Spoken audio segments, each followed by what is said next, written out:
Man, when it comes to Hulk, I feel like Hulk is the only other character in this game right now that can really compete with Thor. I mean, Thor is easily the best character in the game to use. He's the meta right now. He gets things done so quickly.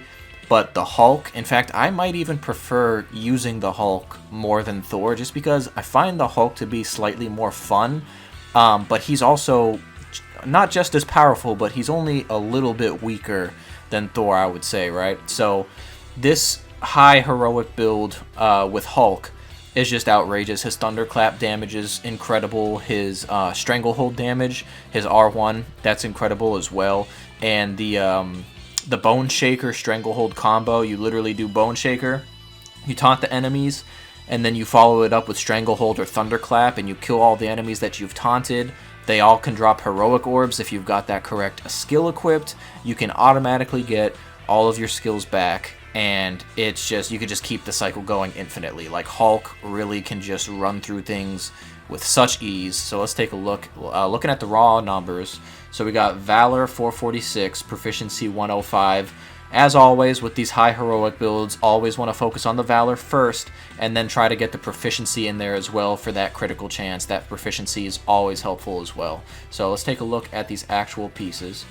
So this first melee piece, so we got 30.7% chance light combo finishers granted intrinsic burst, 16.3% status damage when using a grabbed enemy as a weapon. Not too important, let's be real. The main thing here is honestly the Valor and Proficiency stat. That last perk, 12.5% increased stun damage from Bone Shaker, is pretty good. It's stun damage, but I mean, it is pretty good. But the main thing with this is the Valor and Proficiency. That's what's getting the heroic rating up, so we definitely like that, right? So looking at that, just the Valor and Proficiency, going to the ranged. So nothing too crazy on the ranged. I mean, you I guess really never want to go ranged with Hulk ever.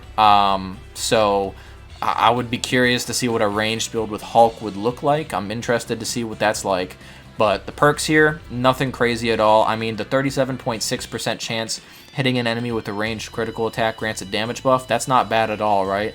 But we're going to have a better damage buff perk on the next defensive piece. So this one is not really that serious. It's the Valor and Proficiency that we really care about on this piece right here. So when we move over to the defensive piece, this is the damage buff that we like more than anything else. So the 15% chance taking damage grants a damage buff. That's the best version of the damage buff perk you're going to find. So this is really what it's about right here. The 41.6% chance reviving a teammate grants a heroic charge burst for all heroics, and then increased resistance from dazed.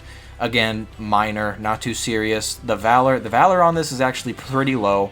If I had a similar piece with higher Valor, that would obviously be ideal. This is the best I could do with right now, though, because the main thing we want to get a damage buff as easy and as often as possible. So this is definitely the easiest way when you just have it for taking damage, right? So then looking at the heroic piece, so this is honestly one of the better pieces for Hulk as well. It might be even, in my opinion, his best piece.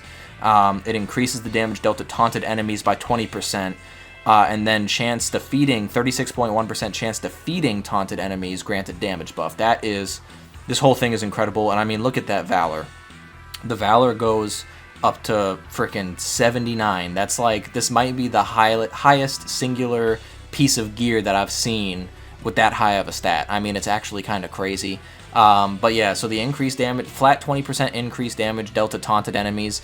Anybody around you when you do Bone Shaker is taunted. So you literally just pop Bone Shaker and boom, everybody around you is a increased flat 20% damage. So that's what's crazy with that. So this is a piece, I forget where I got it. I feel like it might be a part of his hero set. So if that's the case, it would be the weekly priority mission. But I've honestly had this piece for a while, so I'm not too sure on that one.